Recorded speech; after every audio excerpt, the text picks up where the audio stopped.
Assalamualaikum warahmatullahi wabarakatuh. Sampurasun.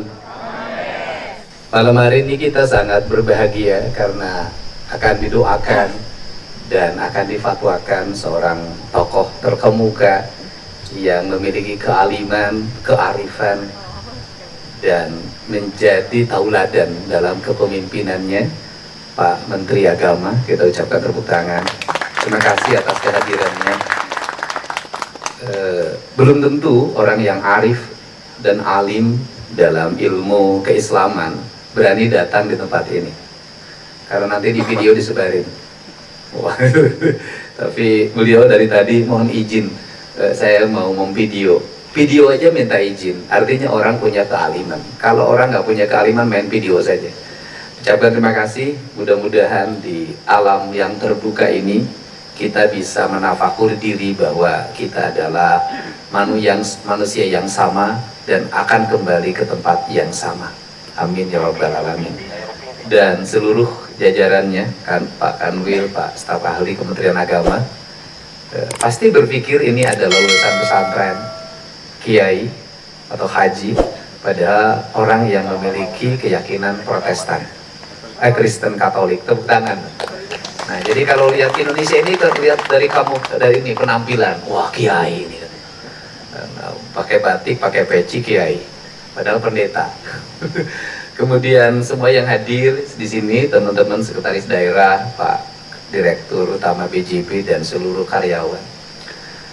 Yang pertama, saya tuh kalau dengar lagu itu selalu berurai air mata, karena saya selalu memaknai dari bait ke bait. Yang pertama saya jelaskan. Lagu yang pertama namanya Kidung Siliwangi. Kidung Siliwangi itu adalah kidung kasih sayang. Kidung itu adalah pancaran hati, ucapan rasa yang dibuat dalam lisan yang bertangga nada. Sesungguhnya bercerita tentang apa sih? Bercerita tentang bagaimana hidup mipit kudu amit ngalak kudu bebeja. Kita harus memulai sesuatu dengan pamit. Nah, pamit ini ada dua kan. Yang pertama pamit pada Sang Pencipta, Sang Pemilik seluruh alam semesta, Allah Subhanahu wa Ta'ala. Tetapi di balik itu kita juga harus pamit pada aspek-aspek material yang ada dalam lingkungan kita. Maka nilai pamit itu diterjemahkan dengan tata ruang. Nilai pamit itu diterjemahkan dengan tata bangunan. Nilai pamit itu diterjemahkan dengan izin mendirikan bangunan. Tetapi seluruh kepamitan itu hari ini diterjemahkan menjadi sangat administratif, kemudian sangat teknis, dan dibuat rekayasa untuk menjadi teknis. Yang pada akhirnya kepamitan itu melahirkan kerusakan yang luar biasa. Kita bisa melihat hari ini bagaimana sepadan sungai digunakan bangunan-bangunan, dan di bangunan sepadan sungai adalah bersertifikat dan ber-IMB. Padahal yang mengeluarkan sertifikat tahu ilmu ukur, tahu ilmu riwayat tanah. Yang mengeluarkan IMB juga tahu aturan membuat IMB. Bagaimana birokrasi itu menjadi buta? Bagaimana birokrasi menjadi dibutakan? Apa sih menurut saya yang membuat birokrasi buta dan dibutakan itu? Problemnya cuma satu. Indonesia birokrasinya kehilangan rasa. Kehilangan rasa, kehilangan cinta. Karena kehilangan rasa, kehilangan cinta, maka normatifnya adalah dalam pikirannya tunjangan jabatan harus meningkat, administrasi harus dilaksanakan, diperiksa BPK harus wajar tanpa pengecualian. Itu saja, dan itu kepuasan. Dan ritme birokrasi semuanya mati di situ. Karena mati di situ, saya melihat birokrasi yang mati rasa. Karena birokrasi yang mati rasa, nyaris birokrasi ini tidak melihat apa yang diinjak dan apa yang dituju. Karena tidak paham apa yang diinjak, apa yang dituju, maka bangsa akan kehilangan arah. Kalau bangsa kehilangan arah, maka akan lepas kendali. Siapa generasi yang lepas? Anak-anak kita. Anak-anak kita adalah sudah menjadi generasi yang lepas, dan itu lost generation. Maka lahirlah generasi hari ini yang saya di barak militerkan. Nah, sesungguhnya mereka hasil karya siapa? Hasil karya kita semua yang menata pendidikan tidak berdasarkan rasa, menata birokrasi tidak berdasarkan rasa, membuat bangunan sekolah tidak berdasarkan rasa, membuat jalan tidak berdasarkan rasa, membuat trotoar tidak berdasarkan rasa, semuanya tidak berdasarkan rasa. Akhirnya lahirlah penghuni jagat Indonesia, manusia yang tanpa rasa dan perasaan. Dan ini adalah lonceng kematian. Karena lonceng kematian, saya selalu ingin membuat pendekatan, tidak pernah apel, tidak pernah apapun. Saya ajak dalam setiap waktu untuk masuk ke ruang terbuka, kita baca puisi, kita dengerin lagu, kita dengerin air, agar kita hidup kembali. Agar kita hidup kembali. Mari kita hidupkan sesuatu yang telah mati saat ini, agar kematian ini itu berubah menjadi kehidupan. Dan kita termasuk orang-orang yang dibangkitkan. Kalau kata pakai dibangkitkannya nanti di alam mahsyar. Sebelum dibangkitkan di alam mahsyar, kita bangkit hari ini dulu deh, gitu kan. Kita bangkit, saya minta ruh-ruh yang ada di gedung sate, ruh yang ada di gedung Pakuan, ruh yang ada di seluruh kantor dinas, di seluruh Jawa Barat, di kantor-kantor KUA, di kantor-kantor Kementerian Agama, di madrasah, di Sanawiyah, di Aliyah, mudah-mudahan menjadi ruh yang hidup, bukan ruh yang mati. Mudah-mudahan ini harapan saya. Nah, kemudian kedua, dan kemudian sebenarnya Kidung Siliwangi itu bercerita tentang filsafat, tentang teologi. Teologinya apa? Orang Barat itu materialisme, hidup itu mengeksploitasi, membahagiakan kita, menaklukkan. Nah, orang Timur hidup itu tidak ada eksploitasi, tidak ada koloni, yang ada adalah simbiosis mutualisme yang disebut dengan Siliwangi, Silih Asa, Silih Asi, Silih Asu, Silih Pikanya. Kalau bahasa Pak Direktur Bank Jabar, nu jauh orang deketkeun, geus deukeut urang layetkeun, geus layet urang paheutkeun, geus paheut silih wangikeun. Artinya apa? Sesuatu yang jauh itu dibuat menjadi dekat, setelah dekat kemudian dipaheutkan. Paheutkan itu artinya dibuat janji, kemudian disatukan, disenyawakan, disarundeuk saigel sabobot sapihanean. Ada 3 kalimat, ada yang direndeukeun, ada yang digerakkan, ada yang menggerakkan, dan ada gerakan. Ada yang digerakkan adalah artinya, ada yang digerakkan, kita adalah yang digerakkan, yang menggerakkannya kemudian Allah, kemudian ada gerakan. Gerakannya adalah persenyawaan antara yang disebut dengan manunggaling kaula Gusti, kalau kata saya Sunan Kalijaga, yaitu ketika bersenyawa antara yang digerakkan dengan yang menggerakkan, sudah tidak ada pengakuan, hirup ukur sasampuran, awak ukur sasampayan, sariring-riring belumadi sarengkak saparipolah. Itu dalam kaidah Sunda yang diwariskan oleh Kanjeng Prabu. Kata Pak Kiai nanti disampaikan, la haula wala quwata illa billah. Prinsip-prinsip dasar itu sebenarnya itu melahirkan keterpaduan, sehingga kalau ketika orang bertanya pada saya misalnya, kenapa Kang Deddy tanpa konsep, kenapa Kang Deddy tanpa penasehat, kenapa Kang Deddy apapun, saya sudah pasrah pada apapun. Saya sudah pasrah, sudahlah, pikiran ini saya sampaikan, mau diterima mau enggak, langkah ini akan saya lakukan, mau dibenci atau tidak, bagi saya tidak penting. Yang penting saya melakukan sesuatu yang bisa bermanfaat bagi orang banyak. Titik itu aja. Kesananya saya mau apa, mau di apa, terserah saja lah hidup ini, karena harus ada yang berbuat. Kalau hidup selalu berhitung, yang tukang hitung tukang dagang, saya bukan tukang dagang. Ya, kalau hidup selalu berhitung, itu saya bukan tukang dagang. Nah, ini yang pertama. Nah, sehingga Siliwangi itu sebenarnya itu kaidahnya orang Sunda dalam bertuhan itu dia hanya 2 hal, Rahman dan Rohim. Orang Sunda hanya itu aja. Dalam bertuhannya orang Sunda itu hanya Rahman dan Rohimnya aja. Jadi ti Allah teh cenah urang mah ujang geus neangan Rahman Rohim. Kalau kata nenek saya bukan Rahman Rohim, Bismillah ni Rahman ni Rahim. Nenek saya. Jadi hanya itu saja. Jadi Allah nggak nyari yang lain. Orang Sunda itu hanya nyari Rahman dan Rohimnya saja, tidak terlalu nyari yang terlalu banyak. Itu orang Sunda. Tidak ngejelimet. Tidak Rahman Rohim ati Gusti mah geus cukup eta. Makanya orang Sunda mah cukup Bismillah aja untuk ngobatin apapun. Nah, itu yang kedua. Nah, yang kedua itu agak saya peluk anak saya nangis. Kenapa? Karena lagu itu sangat pengalaman spirit. Pengalaman itu namanya Wahyu Kolosebo. Wahyu Kolosebo itu lagu yang menemani saya saat kalah di Pilgub Jawa Barat 6 tahun yang lalu.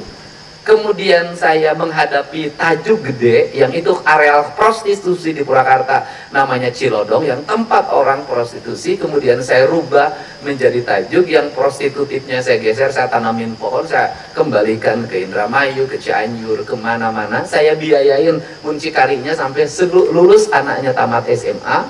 Kemudian saya biayain PSK itu untuk pulang kampungnya saya bekelin. Dan itu adalah orang yang saya membubarkan tempat itu dengan bangunan yang begitu banyak sendiri tanpa ditemani siapapun.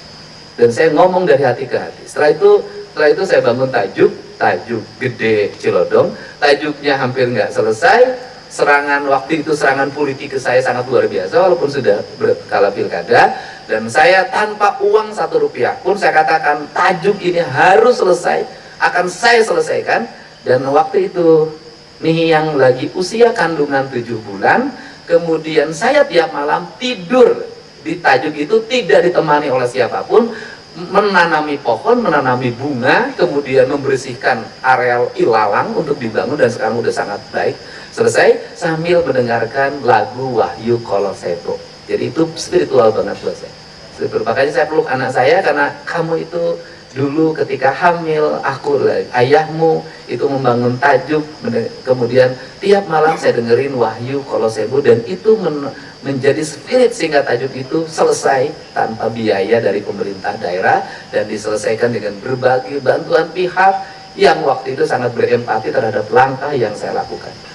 Mudah-mudahan seluruh kaidah-kaidah itu menjadi kaidah kita semua, dan saya mengucapkan terima kasih pada seluruh jajaran Dinas Pendidikan Kabupaten Purwakarta, sampai PLT-nya sakit karena mungkin tekanannya terlalu banyak menghadapi anak-anak sekolah yang masuk barak militer, dan hari ini sudah diapresiasi oleh banyak orang. Kemenkopolhukam menyatakan ini harus menjadi best practice, Kemenham menyatakan, Kementerian HAM sudah menyatakan ini harus menjadi percontohan, PPA tadi nelfon, dan hari ini Pak Presiden sudah, kemarin saya diancam-ancam oleh banyak orang karena saya membuat satgas anti premanisme. Hari ini Pak Presiden sudah menyatakan lakukan tindakan-tindakan yang tegas terhadap berbagai kelompok ormas dan preman. Ini alhamdulillah banyak orang yang sangat ragu pada saya waktu itu. Saya selalu menyatakan, yakinlah apa yang dilakukan adalah sebuah kebaikan dan demi masa depan. Kalau semua orang hari ini cari aman, kalau semua orang hari ini takut kehilangan jabatan, atau semua orang takut dibully, bagaimana kalau besok anak-anak kita tak punya harapan? Bukankah dulu pahlawan kita rela mati demi kelangsungan bangsa? Masa kita tak rela dibully, tak rela dibenci, tak rela diintimidasi untuk menyelamatkan sebuah generasi? Nah, saya sampaikan, kenakalan anak di Jawa Barat, Pak Menteri, sudah sampai pada tingkat akut. Mereka rata-rata tidur jam 4 karena tiap malam mereka main Mobile Legends, mereka menggunakan kendaraan bermotor, mereka makan excimer, minum ciu, dan mereka ketika membunuh diperiksa polisi mengatakan, saya bangga sudah menjadi seorang pembunuh. Sudah sangat akut dan berat, dan ini perlu spirit yang gagah bagi kita untuk melawan itu semua dan menghadapi. Saya akan keliling, nanti saya akan ketemu beberapa menteri, mau dibiarkan, mau ada tindakan. Karena saya hanya bisa melatih mereka, tapi saya nggak bisa menghentikan HP yang ada di tangan mereka. Dan hari ini sudah ada, saya menjadi aneh hari ini, anak-anak, ibu-ibu banyak menggunakan omongan saya dipakai untuk nakutin anaknya. Nanti kalau kamu tidak mandi, nanti oleh Pak Dedi, oleh Pak Gubernur dibawa ke barak militer. Nanti kamu kalau tidak sekolah dibawa ke barak militer. Terus ternyata itu katanya sangat efektif, sehingga saya harus selalu bikin vlog, hei anak-anak segala macam. Nanti mungkin nanti pada suaminya, nanti kalau kamu terus cari istri baru, nanti dibawa ke barak militer. Nah kemudian saya tadi sudah menyampaikan kita akan kerjasama dengan ITB untuk merumuskan pembangunan. Saya mengucapkan terima kasih pada Samsat, para pegawai Samsat yang bekerja dalam setiap hari mengumpulkan uang melalui pembayaran, dan saya termasuk gubernur yang nekat. Jam 5 subuh saya telepon Sekda, buatkan surat pembebasan pajak bagi yang nunggak berapa puluh tahun ke belakang, jam 9 harus diberlakukan. Sekdanya nggak sanggup waktu itu. Besok Pak, nggak bisa hari ini. Saya bilang harus hari ini, dan banyak orang yang ragu pada waktu itu, dan sekarang terjadi terbalik kan. Ada antrian orang bayar pajak sambil senyum, sambil bahagia, sambil video. Pak Dedi, saya bayar pajak, Pak Dedi. Gitu loh. Pak Dedi bayar pajak, dan kemudian saya baru melihat sepanjang sejarah orang bayar pajak dalam keadaan riang gembira. Nah, tetapi di balik itu, BKAD-nya, Bapedanya harus segera membuat anggaran-anggaran untuk jalan. Ini dosa kita kalau duit bayar pajak kendaraan motor digunakan untuk kegiatan perjalanan ke Singapura. Nggak bisa, itu dosa gede. Sehingga itu harus jadi jalan. Maka bulan Juli, Agustus kita ingin melihat seluruh jalan di Jawa Barat tertata, rapi, bersih, indah, ada garis pengamanannya, ada CCTV-nya, ada PJU-nya, ada gapura-gapuranya, sehingga orang mengatakan kita bayar pajak hari ini benar, kita mendapat layanan jalan yang baik, dan nanti tahun depan mereka akan bayar pajak dengan serentak. Ini penting.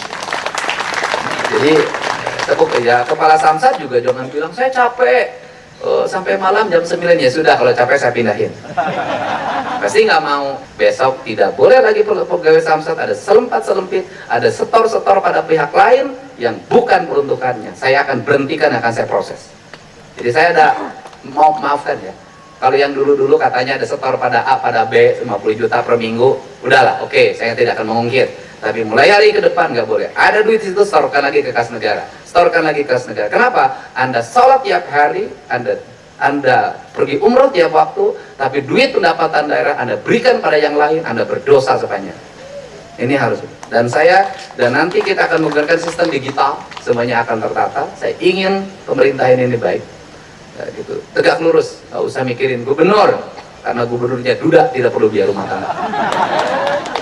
Nah, kemudian saya ucapkan terima kasih juga pada jajaran Bina Marga. Saya nitip pada PU, Kepala UPTD, ya.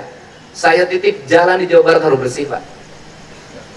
Jaringan aliran sungainya harus bersih. Kenapa? Kita harus mengikuti garis takdirnya Allah, Pak. Allah menurunkan hujan, itu jatuhnya harus ke tanah, dan kemudian harus dialirkan ke sungai, dari sungai harus ke laut, Pak. Tidak boleh dia muter di jalan. Jadi solehnya Kepala UPTD Bina Marga itu bukan hanya salatnya. Solehnya bukan hanya pergi umrohnya. Solehnya ketika jalan raya ketika hujan tidak ada kubangan. Jalan raya ketika hujan tidak banjir. Jalan raya ketika hujan drainase.